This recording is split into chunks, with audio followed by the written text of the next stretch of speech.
Hello, I'm Peter Underwood and this is News from the Water.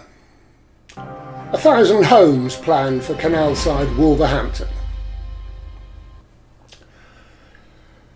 Canal and River Trust's property department has teamed up with Wolverhampton City Council and a billion-dollar Canadian real estate firm to market a Canalside site for 1,000 new homes on land where a foundry and a British steel plant once stood. They are going to be looking to attract big building companies to create what's being billed as one of the largest city centre residential development opportunities in the Midlands. And it's based around the Wolverhampton and Wyrley and Essington canals. The 17-acre waterfront area will be called Canalside South and will see hundreds of new homes being built along one of the most historic stretches of the canal in the country and close to Wolverhampton's city centre. The City of Wolverhampton Council has said the vision for Canalside South is for 1,000 homes with retail, leisure and commercial uses as part of the development of the site. And its deputy leader, Stephen Simpkins, said, Canalside South is a large and exciting opportunity and, through our Canalside delivery partnership with the Canal and River Trust, we are determined to realise its potential. It will enable our residents to benefit from superb connectivity, amenity and health and well-being opportunities at this wonderful heritage location. Cheryl Blount-Powell, National Property Development Manager for Canal and River Trust, said, This development is located next to the historic Wolverhampton and Wyrley and Essington canals, providing green space in the heart of the city centre. I hope people living here will feel happier and healthier and spend time exploring our wonderful waterways. The real estate company Avison Young are understandably upbeat about the chances of attracting developers and claim the plan has the ability to transform this area of Wolverhampton and act as a catalyst for the delivery of housing to the city centre.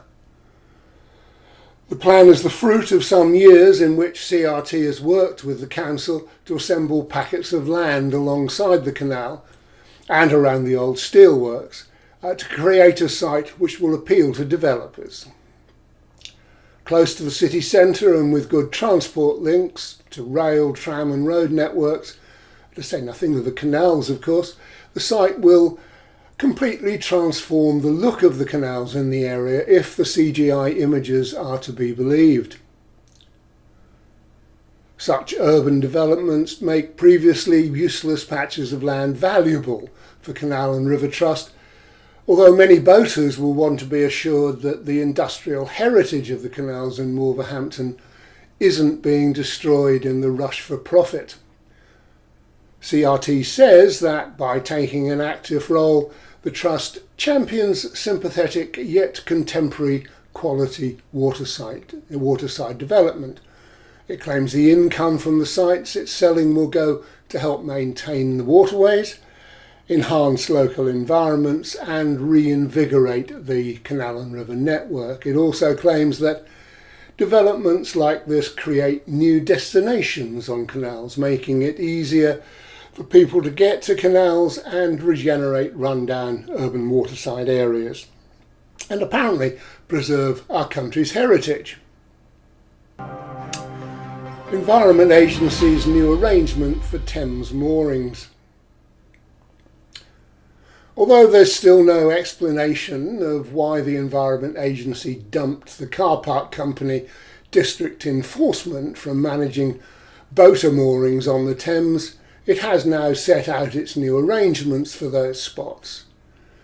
District Enforcement is currently removing its signs on the Thames and presumably losing the contract will free up staff for Canal and River Trusts promised increased monitoring of moorings on the River Lee, where it's already announced it will use the firm rejected by the Environment Agency.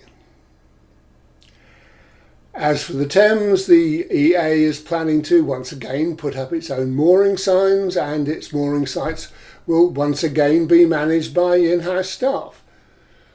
On designated short-stay mooring sites amounting to about 3 kilometres of moorings between locks and on the Thames, where mooring is now permitted for up to 24 hours without a fee and 2 days for a fee of £5.50 per day, 2 additional days.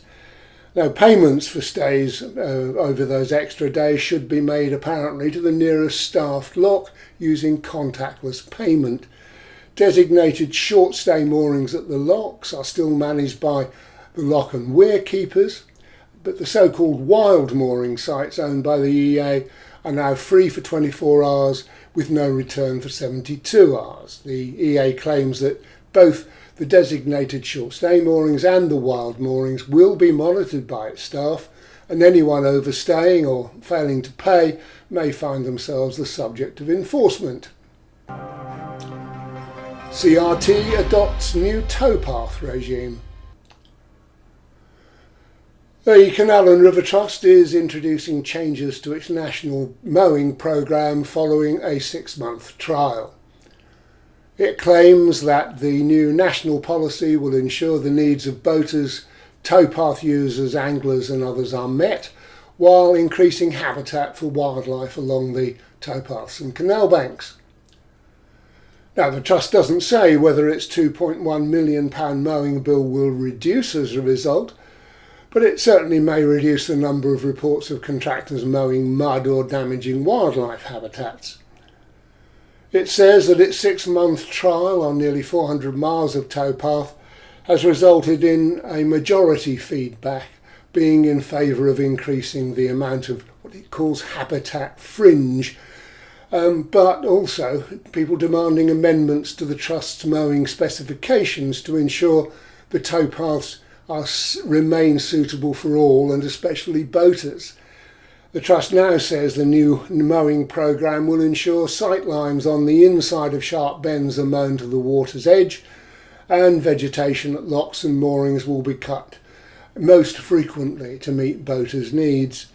Where there are no formal moorings along the canal, they plan to allow the fringe to grow, but to cut it every kilometre for informal mooring.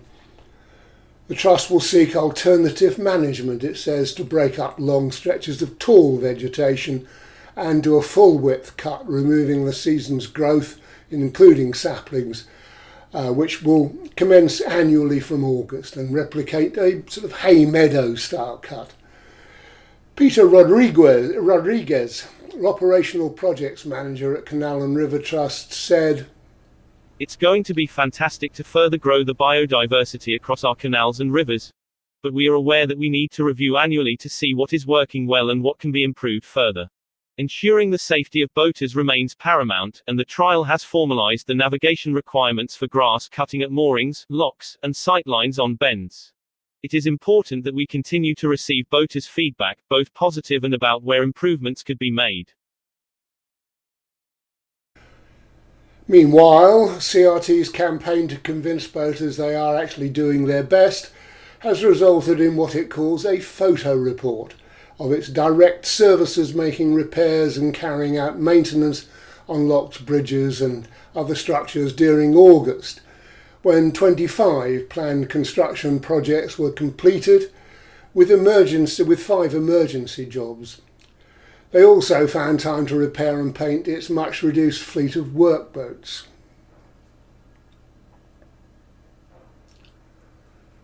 Council funds a towpath survey. A Warwickshire County Council spending £50,000 on a towpath survey as part of a new 5-year County Council waterways strategy, which apparently will help turn canals and rivers into sustainable transport routes, important wildlife habitats and a tourist attraction for the region. Before any boaters get too excited, I suspect the sustainable transport route's a cycle path, not the return of working boats. Heather Timms, the Tory councillor with responsibility for environment, climate and culture, said, We want to contribute to the county's economic vibrancy by promoting the waterways as a tourist attraction and as a growth generator for the visitors' economy. The county-wide towpath survey will give us the basics for starting to understand how we improve our signage and make it more accessible. Of course, she's reading directly from the Canal and River Trust playbook, something confirmed when the council press release goes on to talk about improving public health and well-being by way of waterways-related activities. But it does seem curious that Warwickshire spending £50,000 collecting information that CRT must already have in abundance, you would think. And the council also seems to be willing to take on part of CRT's role when it says it plans events and activities to attract families to the waterways and plans to improve towpaths and public areas, including better lighting. Councillor Timms again added, The waterways network, which passes through all 5 districts and boroughs, is a massive asset for well-being, ecology and tourism as we develop post-pandemic recovery plans. Our waterways have connected people and places throughout history, and will continue to do so. We must protect and promote them as vital assets for communities across Warwickshire, both now and for future generations. Welcome returns. Now, canal festivals have been a bit thin on the ground this year, with many organisers forced to abandon their plans by the threat of COVID and the prolonged and confused return to allowing large events to take place. Most of those planned for the first half of the year were abandoned, and others had considerable difficulty in ensuring they met all the new rules. But in the Midlands, there were 2 welcome returns: the Black Country Boating Festival, where Paddy Grice and his team managed to bring everyone together at the very last minute at Bumblehole, just south of the Netherton Tunnel, for a 2-day event in the first half of September. The second was the Brownhills Canal Festival later in the month, after the Lichfield and Hatherton Canals Restoration Trust decided to revive the event, and they produced a video of the 2 days, part of which we can show you. So welcome to the Brownhills Canal Festival. Absolute fabulous day, sun's out. It's a great success with lots of boaters come down to join in the fun in the stalls and the boats, the trade boats, the fudge boat, the cheese boats. There's a whole host of boats here.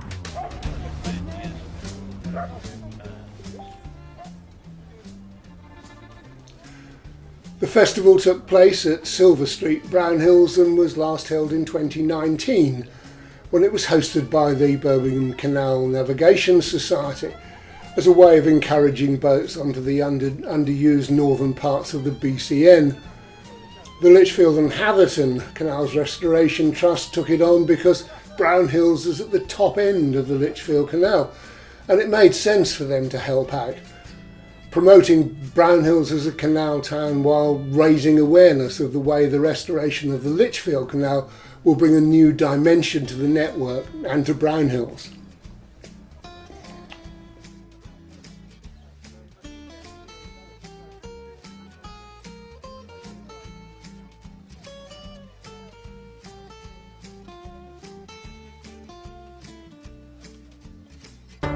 Day 2, here we are on the Sunday morning. We had a fabulous day yesterday here with all the boaters, with all the stall holders here to celebrate the Brownhill Canals Festival.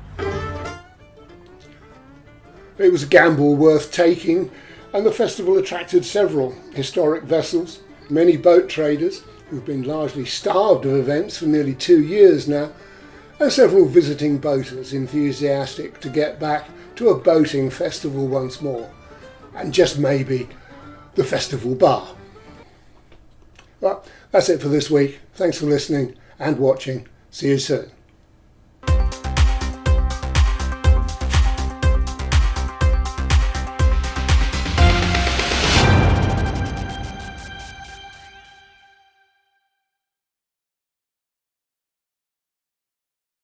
We need video and photos of all aspects of the waterways.